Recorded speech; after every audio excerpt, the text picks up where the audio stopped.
بسم اللہ الرحمن الرحیم۔ السلام علیکم دوستو۔ حضرت عیسیٰ علیہ السلام سے لے کر حضور صلی اللہ علیہ وسلم کی پیدائش تک کے حالات۔ حضرت عیسیٰ علیہ السلام کا ذکر پہلے سن چکے ہیں۔ انہوں نے بھی اپنی قوم سے کہا تھا کہ میرے بعد ایک نبی آئے گا، ان کا نام احمد ہوگا۔ حضرت عیسیٰ علیہ السلام کو جب اللہ نے آسمان پر زندہ اٹھا لیا تو اس کے بعد 150 سال تک عیسائی ادھر ادھر بھٹکتے رہے اور آپس میں لڑتے رہے۔ ان کے عالموں نے حضرت عیسیٰ علیہ السلام کی تعلیمات کو اکٹھا کیا، اس کا نام انجیل مقدس ہے۔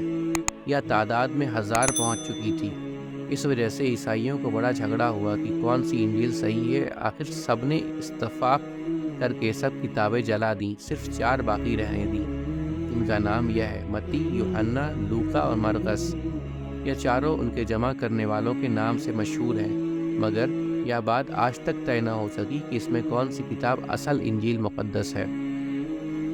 غرض حضرت عیسیٰ علیہ السلام کے بعد جب ہر طرف کفر و شرک اور جہالت پھیل گئی، لوگ پھر بت پرستی میں مبتلا ہو گئے، آدمی آدمی کا دشمن ہو گیا، شراب، جوا، قتل، لوٹ مار، بدامنی ہر طرف پھیل گئی، شیطان کے ماننے والے دنیا میں پھیل گئے اور اللہ تعالیٰ کو بھول گئے۔ اللہ تعالیٰ کو پھر اپنی مخلوق پر رحم آیا۔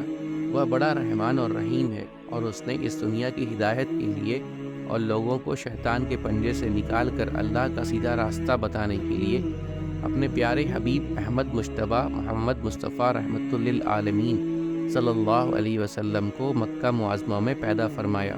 آپ صلی اللہ علیہ وسلم 12 ربیع اول کو مکہ معظمہ میں پیدا ہوئے۔ آپ کی والدہ کا نام آمنہ اور آپ کے والد ماجد کا نام عبداللہ تھا، جو آپ کی پیدائش سے 2 ماہ قبل ہی فوت ہو چکے تھے۔ آپ کے دادا عبد المطلب تھے، انہوں نے آپ کی سرپرستی فرمائی۔ اس زمانہ میں عرب میں دستور تھا کہ شریف گھرانوں کے بچے دیہاتوں میں پرورش پاتے تھے۔ ہمارے نبی صلی اللہ علیہ وسلم کو بھی ایک خاتون حلیمہ پرورش کے لیے لے گئیں۔ حضور صلی اللہ علیہ وسلم 6 سال تک دائی حلیمہ کے پاس رہے۔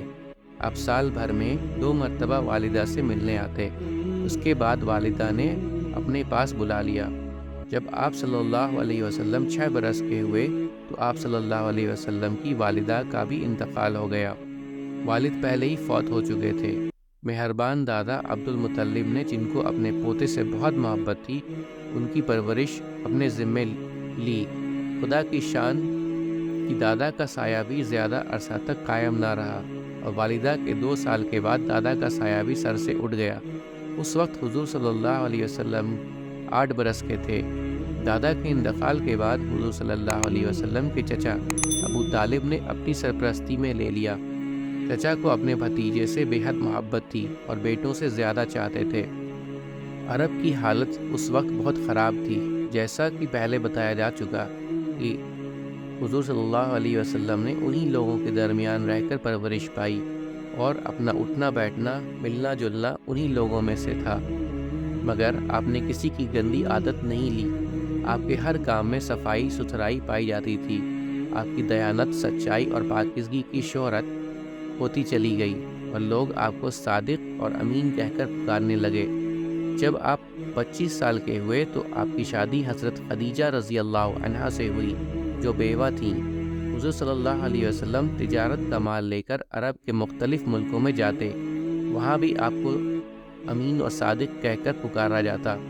مکہ معظمہ کے 3 میل کے فاصلے پر پہاڑ میں ایک غار تھا، جس کو غار ہرا کہتے ہیں۔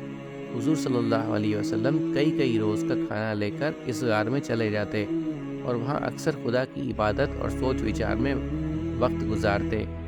رمضان المبارک کا مہینہ تھا، اور آپ صلی اللہ علیہ وسلم کی عمر 40 برس کی ہو چکی تھی۔ آپ صلی اللہ علیہ وسلم معمول کے مطابق غار ہرا میں عبادت میں مشغول تھے۔ اچانک حضرت جبرائیل علیہ السلام تشریف لائے اور قرآن پاک کی یہ آیتیں پڑھ کر سنائی: پڑھ اپنے رب کے نام سے جس نے پیدا کیا، جس نے انسان کو جمے ہوئے خون سے بنایا۔ پڑھ، اور تیرا رب بڑا کریم، اور جس نے قلم کے ذریعے علم سکھایا، انسان کو وہ بتایا جو وہ نہیں جانتا تھا۔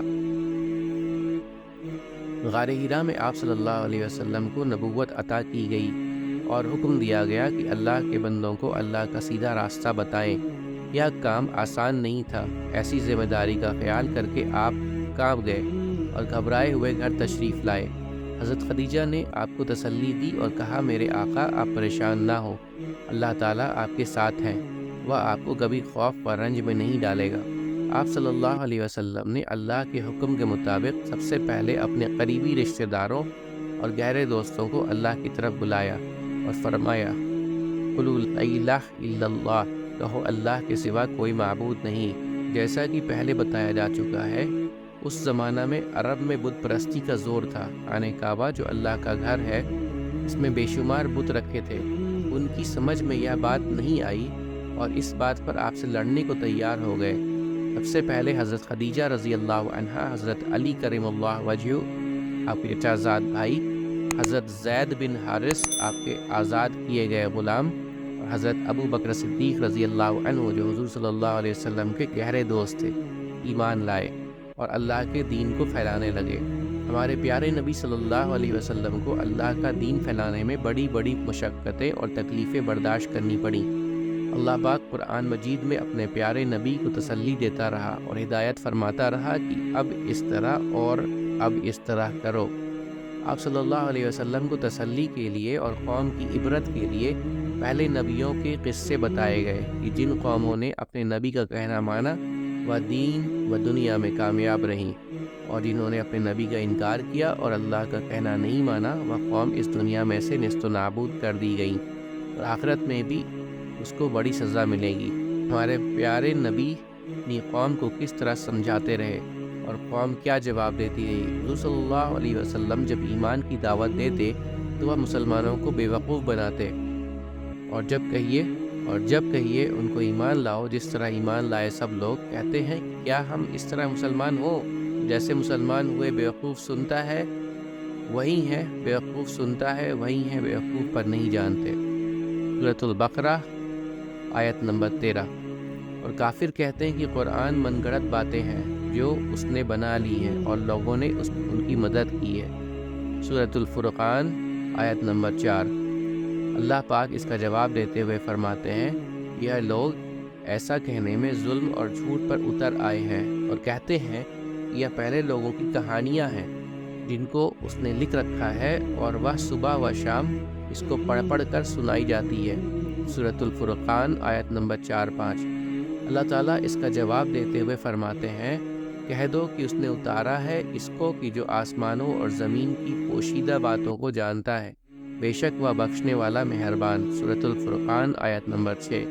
اور کہتے ہیں کہ یہ کیسا پیغمبر ہے کہ کھانا کھاتا ہے اور بازاروں میں چلتا پھرتا ہے، اس کے ساتھ فرشتہ کیوں نہیں نازل کیا گیا کہ اس کے ساتھ ہدایت کرنے کو رہتا؟ سورۃ الفرقان آیت نمبر 7۔ یا اس کی طرف آسمان سے خزانہ اتارا جاتا، یا اس کا کوئی باغ ہوتا کہ اس میں سے کھایا کرتا، اور ظالم کہتے کہ تم تو ایک جادو زدہ شخص کی پیروی کرتے ہو۔ سورۃ الفرقان آیت نمبر 8۔ اللہ تعالیٰ جواب دیتے ہوئے فرماتے ہیں اے پیغمبر دیکھو یہ تمہارے بارے میں کس کس طرح کی باتیں کرتے ہیں، سو گمراہ ہو گئے اور راستہ نہیں پا سکتے۔ وہ خدا بابرکت ہے جو اگر چاہے تو تمہارے لیے اس سے بہتر بنا دے، باغات جن کے نیچے نہریں بہتی ہوں نیز تمہارے لیے محل بنا دے۔